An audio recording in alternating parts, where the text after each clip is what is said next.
Baik, perkenalkan nama saya Salsabila Nadifa, mahasiswa Statistika Universitas Padjadjaran angkatan 2020.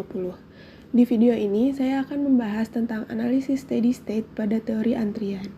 Sebelum masuk ke pokok bahasan, saya ingin mengingatkan kembali tentang dasar-dasar pada teori antrian. Yang pertama ada proses antrian. Proses antrian merupakan proses yang berhubungan dengan kedatangan pelanggan pada suatu fasilitas pelayanan, menunggu dalam baris antrian jika belum mendapat pelayanan, dan akhirnya meninggalkan fasilitas tersebut setelah pelayanan berakhir. Sebuah sistem antrian adalah himpunan pelanggan, pelayan, dan suatu aturan yang mengatur pelayanan kepada pelanggan. Selanjutnya, pola kedatangan pelanggan. Pola kedatangan pelanggan adalah banyaknya kedatangan pelanggan dalam sistem antrian pada selang waktu tertentu. Pelanggan dapat datang satu persatu ataupun berkelompok. Apabila dalam fasilitas pelayanan terdapat antrian yang terlalu panjang, ada kemungkinan bagi pelanggan untuk menolak memasuki fasilitas tersebut. Kejadian ini disebut balking atau penolakan, sedangkan reneging atau pembatalan terjadi apabila seorang pelanggan yang telah berada dalam sistem meninggalkan antrian karena keberatan untuk menunggu lama. Apabila tidak disebutkan secara khusus, maka dianggap bahwa pelanggan tiba di fasilitas pelayanan satu persatu tanpa terjadi balking maupun reneging. Kedatangan pelanggan mengikuti distribusi probabilitas tertentu. Distribusi probabilitas yang paling sering ditemukan dalam teori antrian adalah distribusi Poisson dan distribusi eksponensial. Selanjutnya, pola kepergian. Pola kepergian pelanggan adalah banyaknya kepergian pelanggan dalam sistem antrian pada selang waktu tertentu. Pola kepergian pelanggan dapat ditentukan oleh waktu pelayanan, yaitu waktu yang dibutuhkan seorang pelayan untuk memberikan pelayanan kepada pelanggan pada fasilitas pelayanan. Waktu pelayanan dapat bersifat deterministik atau berupa variabel acak yang distribusi probabilitasnya dianggap telah diketahui. Lalu, kapasitas sistem. Kapasitas sistem adalah jumlah maksimum pelanggan mencakup pelanggan yang sedang mendapat pelayanan dan yang berada dalam antrian, yang dapat ditampung oleh fasilitas pelayanan pada saat yang sama. Sebuah sistem yang tidak membatasi jumlah pelanggan dalam fasilitas pelayanannya dikatakan memiliki kapasitas tak terhingga, sedangkan sistem yang membatasi jumlah pelanggan yang berada di dalam fasilitas pelayanannya dikatakan memiliki kapasitas yang berhingga. Selanjutnya, jumlah channel pelayanan. Jumlah channel pelayanan merupakan jumlah pelayanan paralel yang dapat memberi pelayanan kepada pelanggan pada waktu yang bersamaan. Fasilitas pelayanan dapat memiliki satu atau lebih channel pelayanan. Fasilitas yang memiliki satu channel pelayanan disebut fasilitas pelayanan tunggal atau single channel, dan fasilitas yang memiliki lebih dari satu channel pelayanan dinamakan fasilitas pelayanan ganda atau multiple channel. Selanjutnya, tingkat pelayanan. Tingkat pelayanan dalam sistem antrian terbagi menjadi tingkat pelayanan tunggal atau single stage dan tingkat pelayanan bertingkat atau multi stage. Tingkat pelayanan dikatakan tunggal apabila pelayanan kepada pelanggan selesai dalam satu kali proses pelayanan. Misalnya, dalam suatu bank, pelanggan akan langsung meninggalkan fasilitas pelayanan setelah proses transaksi selesai. Tingkat pelayanan dikatakan bertingkat apabila pelayanan kepada pelanggan tidak dapat selesai dalam satu kali proses, sehingga pelanggan harus mengalami beberapa kali proses untuk menuntaskan segala kepentingannya.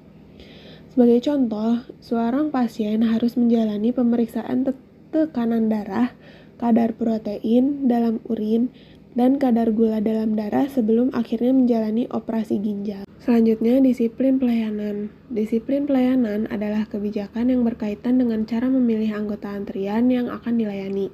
Ada 4 bentuk disiplin pelayanan yang dapat digunakan dalam praktek. Yang pertama, first come, first serve. Artinya, pelanggan yang lebih dahulu datang didahulukan dalam pelayanan. Misalnya, dalam antrian pembelian tiket bioskop. Yang kedua, last come, first serve. Artinya, pelanggan yang tiba paling akhir didahulukan dalam pelayanan. Misalnya, sistem antrian pada lift untuk lantai yang sama, di mana pengguna lift yang masuk terakhir justru akan keluar terlebih dahulu. Yang ketiga, ada service in random order. Artinya, panggilan pada pelanggan secara acak. Misalnya, antrian dalam sistem undian berhadiah yang dipilih secara acak. Yang keempat, priority service. Artinya, prioritas pelayanan diberikan kepada mereka yang mempunyai prioritas lebih tinggi dibandingkan dengan mereka yang mempunyai prioritas lebih rendah. Misalnya dalam suatu pesta di mana tamu-tamu dalam kategori VIP didahulukan dalam pelayanan. Dalam analisis data antrian, perlu dilakukan analisis steady state untuk mengecek pola antrian pada data antrian yang akan dianalisis. Akan dicari tahu apakah data antrian berupa antrian berhingga, antrian tak berhingga, atau data yang digunakan justru tidak membentuk pola antrian. Steady state merupakan kondisi sewaktu sifat-sifat suatu sistem tidak berubah dengan berjalannya waktu atau konstan.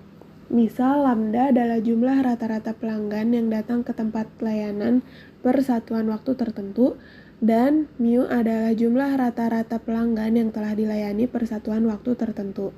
Maka V didefinisikan sebagai perbandingan antara jumlah rata-rata pelanggan yang datang atau lambda dengan jumlah rata-rata pelanggan yang telah dilayani per satuan waktu atau mu, di mana C merupakan jumlah fasilitas pelayanan yang tersedia dalam suatu fasilitas pelayanan atau dapat dituliskan seperti pada gambar.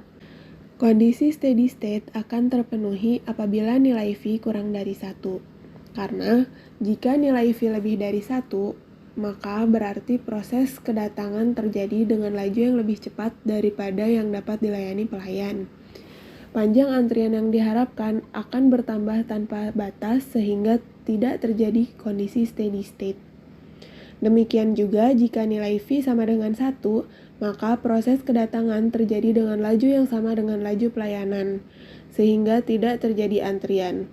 Dengan kata lain, steady state tidak terpenuhi. Jika belum memenuhi kondisi steady state, maka harus ditambah jumlah pelayanan atau panjang intervalnya sesuai dengan kondisi dan situasi dari tempat penelitian. Hal ini dapat memberikan perbaikan bagi sistem pelayanan yang ada. Selanjutnya, contoh. Dalam sistem terdapat 2 buah bola lampu. Rata-rata bola lampu bertahan untuk 22 hari dan berdistribusi eksponensial. Ketika sebuah bola lampu terbakar, dibutuhkan waktu sekitar 2 hari untuk mengganti bola lampu tersebut. Waktu untuk mengganti bola lampu tersebut berdistribusi eksponensial. Yang pertama, tentukan peristiwa kelahiran dan kematian pada sistem ini. Lalu, apa saja kemungkinan untuk keadaan yang diteliti pada sistem ini? Yang terakhir, tentukan tingkat kelahiran dan tingkat kematian pada sistem ini. Untuk yang pertama, peristiwa kelahiran pada sistem ini adalah ketika sebuah bola lampu yang mati digantikan oleh bola lampu yang baru sehingga jumlah bola lampu pada sistem akan bertambah. Dan peristiwa kematian pada sistem ini adalah saat sebuah bola lampu terbakar dan harus dikeluarkan dari sistem untuk diganti dengan bola lampu yang baru. Lalu, yang kedua, pada sistem ini terdapat beberapa keadaan yang mungkin terjadi. Yang pertama, tidak ada bola lampu yang bekerja. Yang kedua, sebuah bola lampu bekerja dan sebuah bola lampu mati. Dan yang terakhir, dua buah bola lampu bekerja. Untuk menentukan tingkat kelahiran dan tingkat kematian pada sistem ini, digambarlah sebuah diagram yang menunjukkan hubungan yang terjadi dalam sistem ini. Pada soal diketahui bahwa proses mengganti sebuah lampu yang rusak akan membutuhkan waktu 2 hari. Maka dari kalimat ini dapat kita peroleh informasi bahwa proses kedatangan atau lambda untuk per hari adalah setengah bola lampu per hari. Lalu akan dicari nilai lambda 0, lambda 1, dan lambda 2 untuk masing-masing kejadian yang mungkin. Lambda 0 menggambarkan bahwa kedatangan untuk lambda 0 menjelaskan bahwa lambda 0 berarti nilai lambda untuk kejadian di mana tidak ada bola lampu yang bekerja. maka kedua bola lampu harus diganti dengan yang baru, maka nilai lambdanya adalah setengah ditambah setengah sama dengan 1 bola lampu per hari. Selanjutnya untuk lambda 1. Lambda 1 adalah nilai lambda untuk kejadian di mana sebuah bola lampu bekerja dan sebuah bola lampu mati. Maka bola lampu yang mati harus diganti sehingga proses kedatangan atau nilai lambda untuk lambda 1 adalah setengah bola lampu per hari. Lalu lambda 2. Nilai lambda 2 berarti nilai lambda untuk keadaan di mana kedua bola lampu bekerja. Maka tidak ada bola lampu yang rusak dan tidak ada proses kedatangan yang terjadi dalam keadaan 2 ini. Maka nilai lambda 2 adalah 0. Lalu untuk proses kepergian atau mu, dalam soal diketahui bahwa sebuah bola lampu akan bekerja selama 22 hari. Nah, berarti mu untuk perharinya adalah 1/22 bola lampu per hari. Lalu dicari nilai mu 0, mu 1, dan mu 2, di mana mu 0 itu berarti nilai mu untuk keadaan di mana 0 bola lampu yang bekerja. Tidak ada bola lampu yang bekerja, maka nilai mu 0 adalah 0.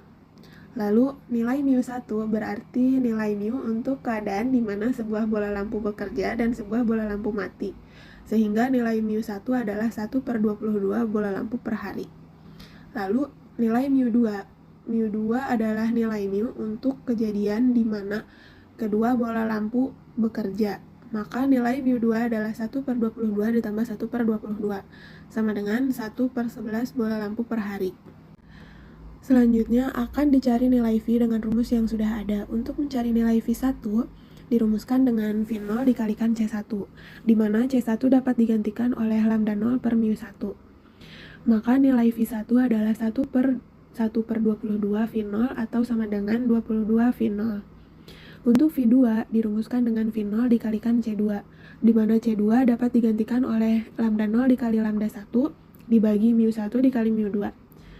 Maka nilai lambda 2 adalah 121 V0. Selanjutnya, karena sudah diperoleh nilai V1, V0, dan V2, dicarilah nilai V0. V0 ditambah V1 ditambah V2 akan berjumlah 1.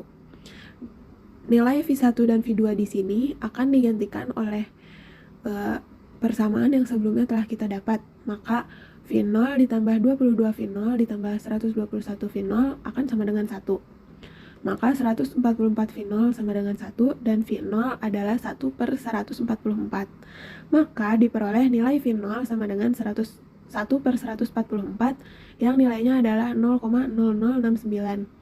Lalu untuk V1 sama dengan 22 dikali V0. V0 di sini dapat digantikan dengan 1/144 sehingga nilai V1 adalah 0,1528.